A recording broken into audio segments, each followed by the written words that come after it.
Process. Thank you so much. And Charlie, you can bring us to speak whenever you're ready. Hello everyone, thank you so much for being here at our second and final performance of Automatic Fiction. Give yourselves a round of applause.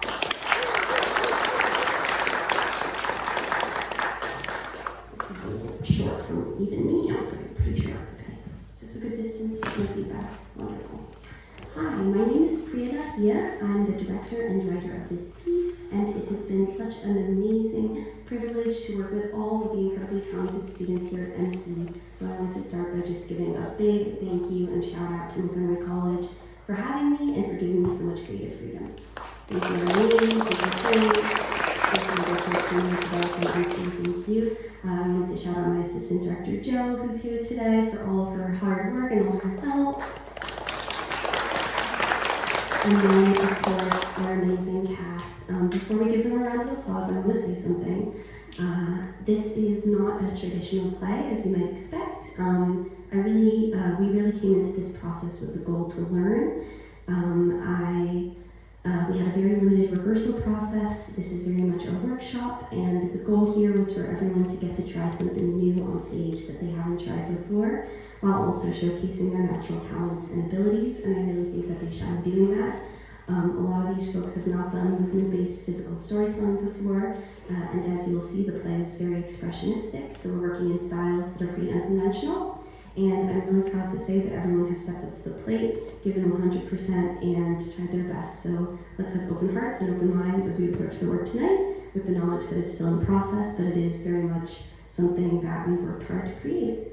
One more note, just because I found that audiences were craving a little bit more context after the show, and unfortunately today, since we do have strike after the show, we won't be able to have too long of a Q&A. I'm happy to answer questions, but I wanted to just provide a tiny bit of context, and then I'll stop talking, I promise. This play is based on a short story called The Double by Dostoevsky. That's The Double, not the devil. He has another book about the devil, and it's also heavily inspired by various postings and discourses that are happening currently on the internet. And I'm happy to talk more about those influences after the show, if you so desire. But without further ado, please enjoy Automatic Fiction.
Technology. Can't live with it, can't live without it.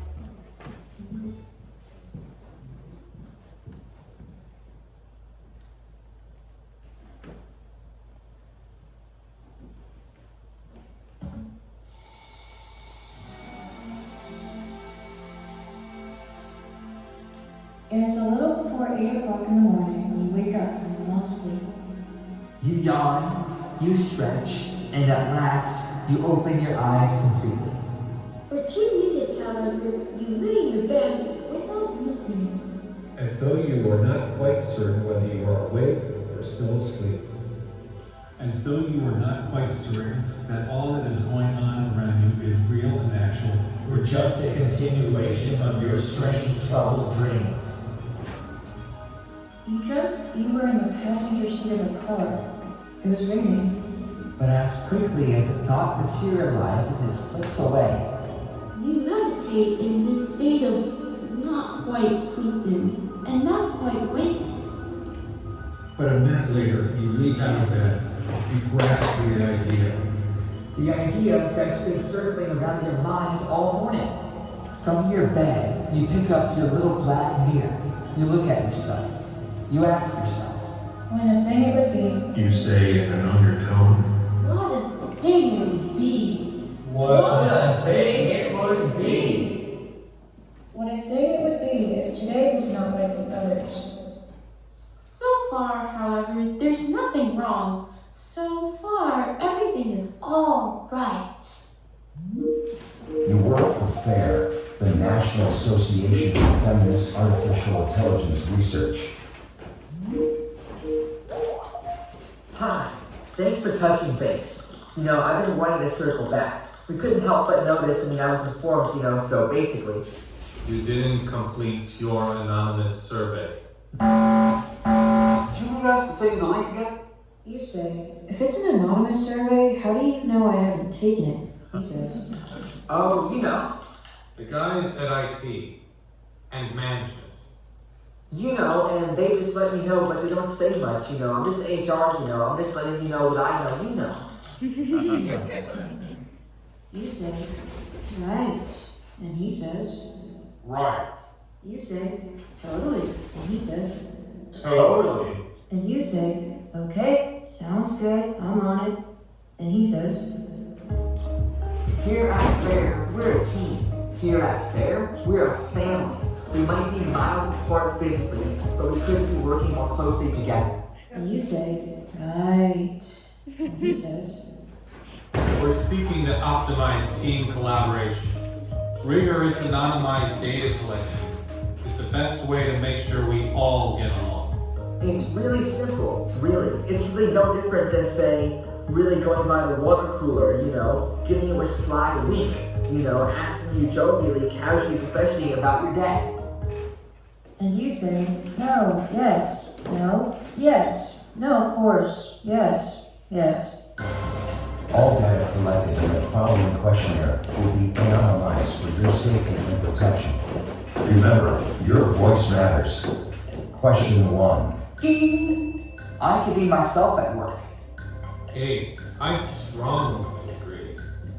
B, I somewhat agree. C, I disagree. D, I have a work personality that I put on like a costume and hide my true self at all costs. Your answer is D. So you select A. Your job is to make the machine an ally, aligned with FAIR's policies and procedures, ensuring it's reflecting a gender politic that is both ethical and is mostly widely consumer friendly. Question 2. How diverse is your immediate team? A, very diverse. B, somewhat diverse. C, it could be more diverse. D, we're one more identical hire away from being mistaken for a support group.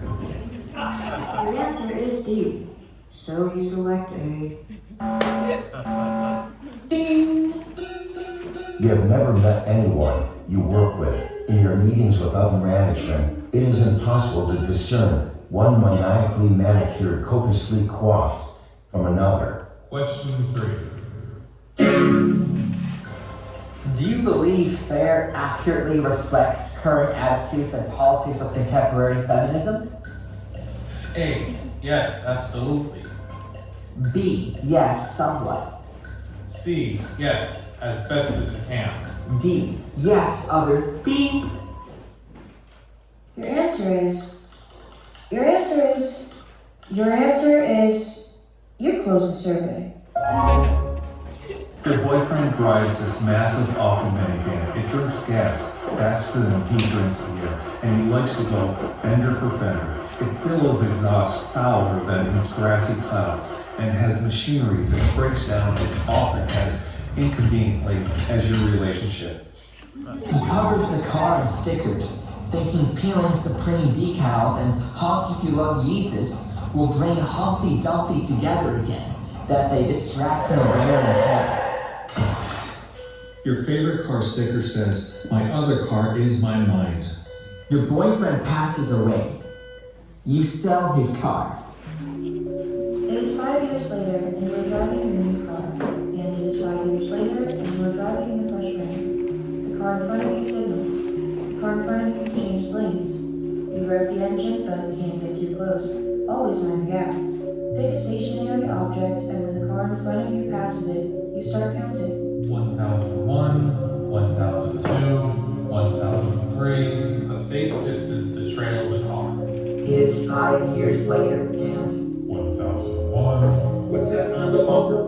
1002. Every other sticker peeled away. you signal, you shift, you pull up next to the car's puffing nostrils, its heaving hood. You signal, you shift, you see. 1003. My other car is my mind. He's behind the wheel, and I'm sitting next to him. Here at FAIR, we're a team. Here at FAIR, we're a family. We might be miles apart physically, but we couldn't be working more closely together. You often joke that you couldn't break FAIR's NDA if you tried, because every time you log onto your computer, you proceed to dissociate for 8 hours. We're so excited to welcome our newest addition. Not only our newest employee, but our newest friend, and our newest employee, and our newest sister. The new employee's camera turns on. I see her face, and She smiles.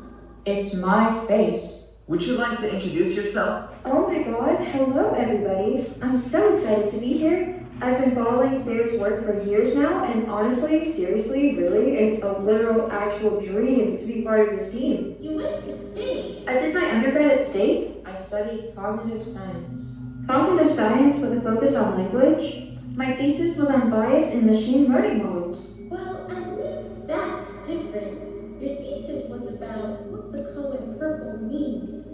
In the color purple. She laughs.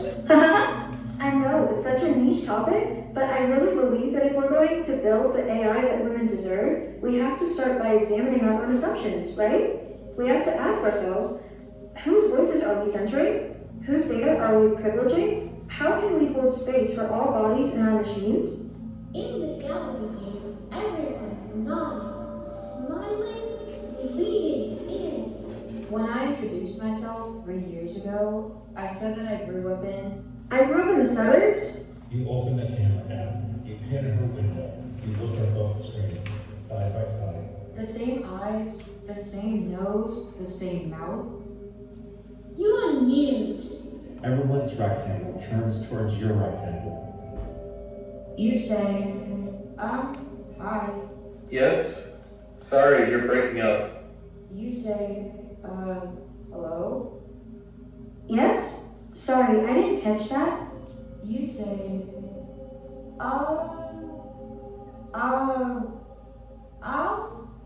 You should say congratulations. You should say welcome. You should say literally anything normal. You say, don't we look alike? You look like me. Oh, I don't really see it. You know, everyone says everyone looks like everyone on video calls.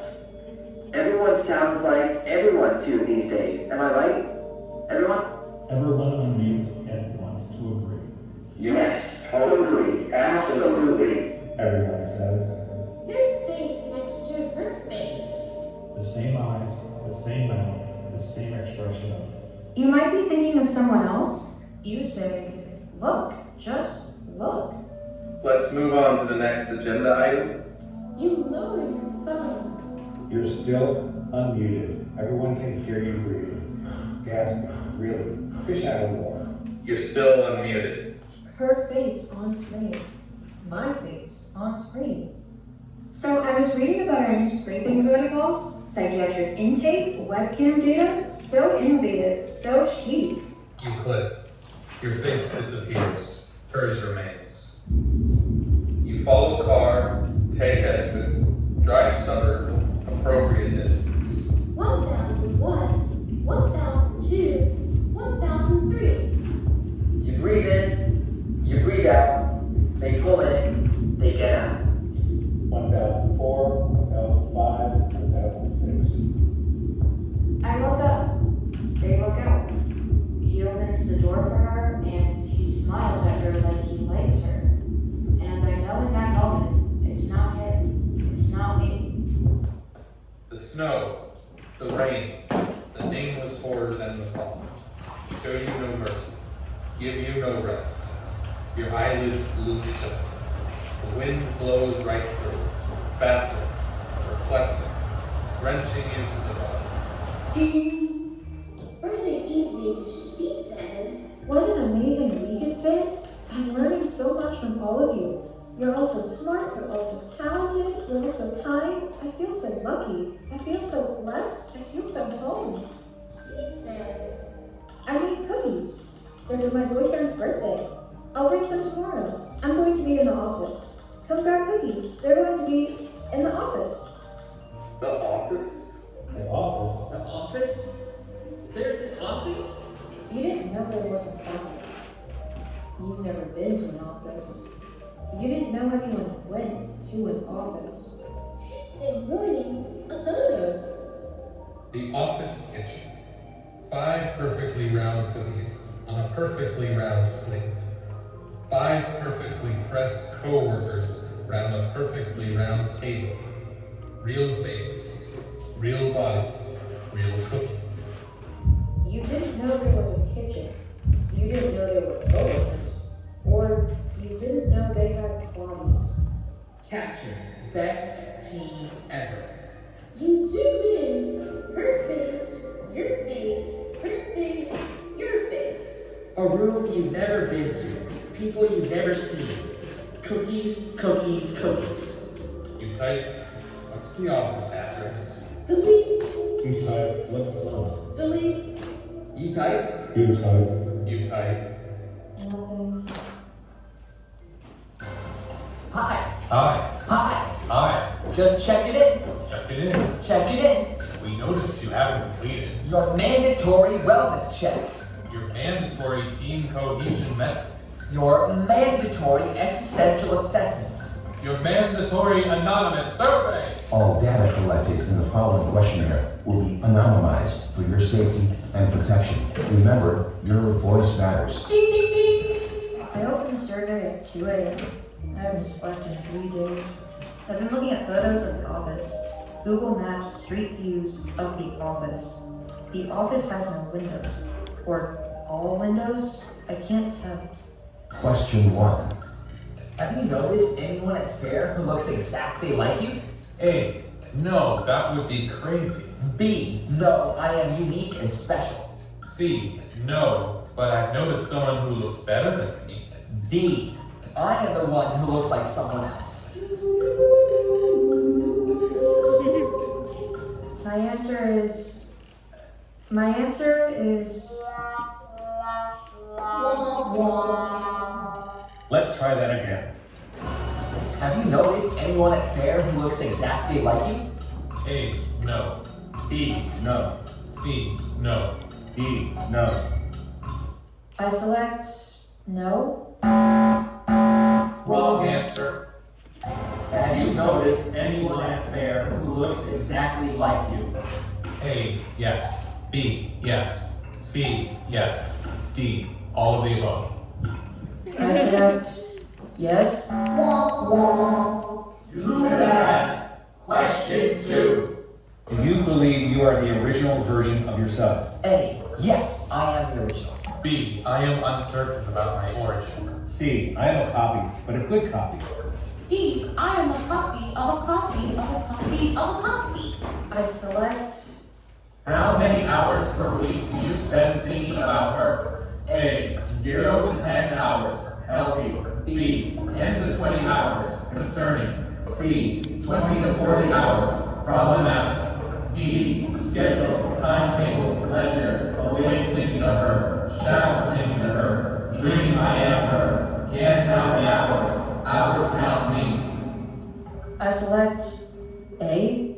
The survey does not accept your answer. You select A again. You select A 15 times.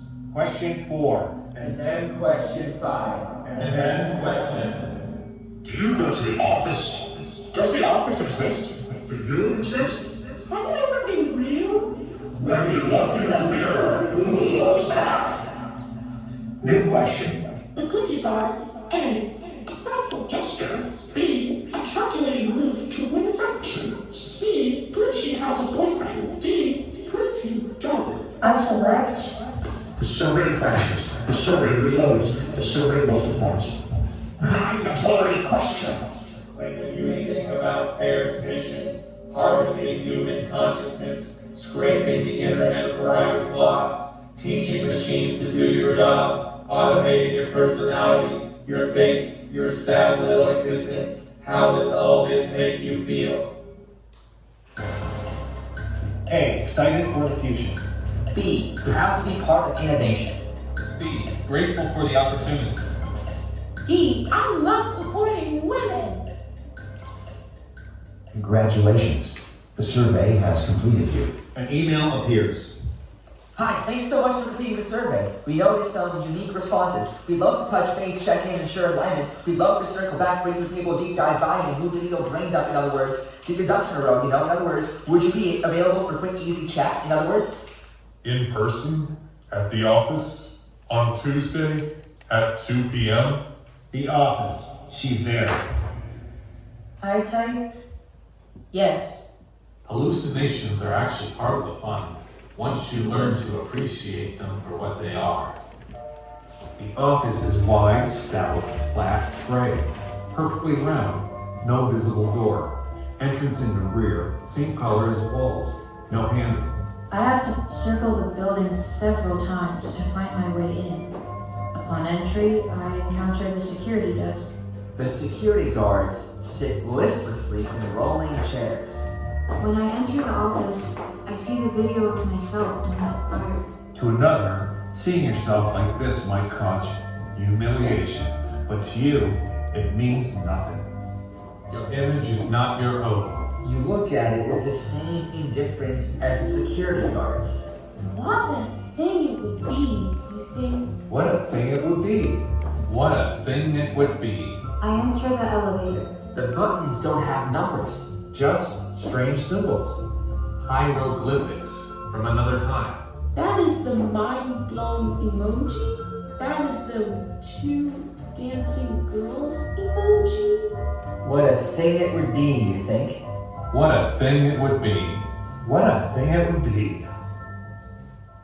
When I enter the room, everyone applauds.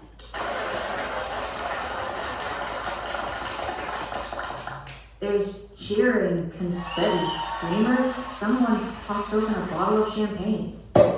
You're a bit overwhelmed at first. The bright light, the unfamiliar faces. You can hear someone playing what sounds like a ragtime riff on a piano.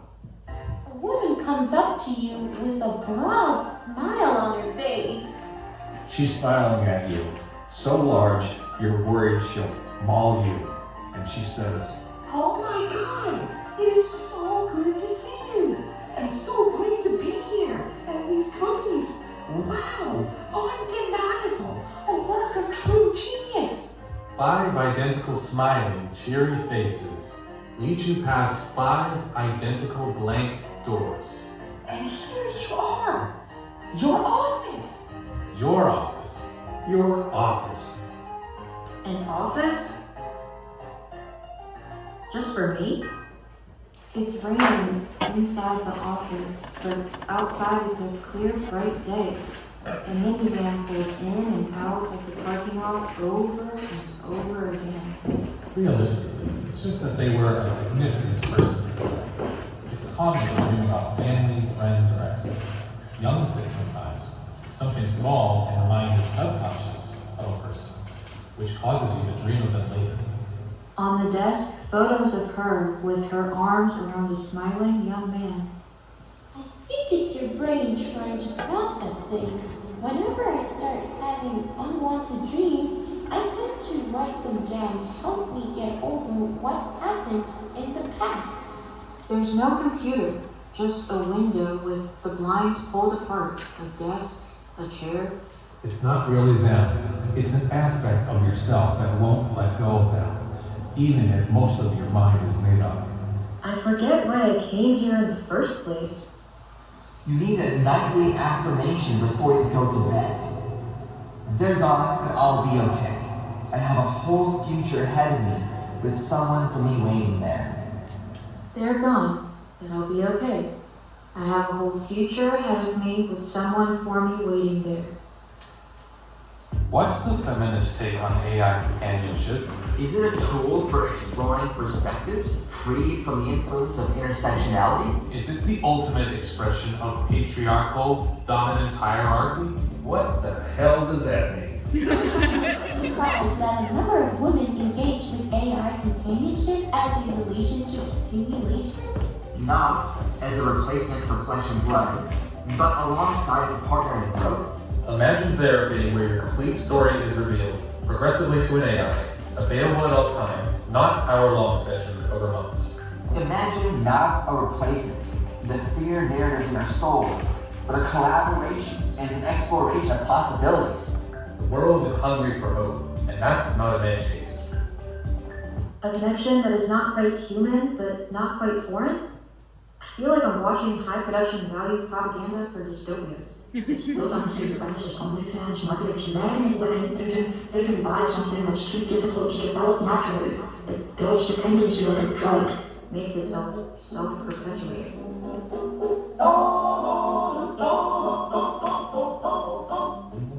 All day long when the rain has shined, she's a part of the assembly line. She's making history, working for victory, Rosie. The river keeps a sharp lookout, sabotage, sitting up there, both is alive. That little friend do more than the river do, Rosie. The river, Rosie got our friend Charlie. Charlie, he's a marine. Rosie is protecting Charlie, working overtime on the drifting sheet. When they gave her no production need, she was as proud as a girl could be. There's something true about red, white, and blue about Rosie. The river.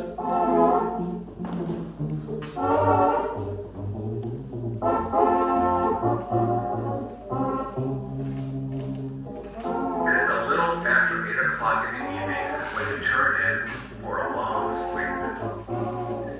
You yawn, you stretch, and at last, you close your eyes completely.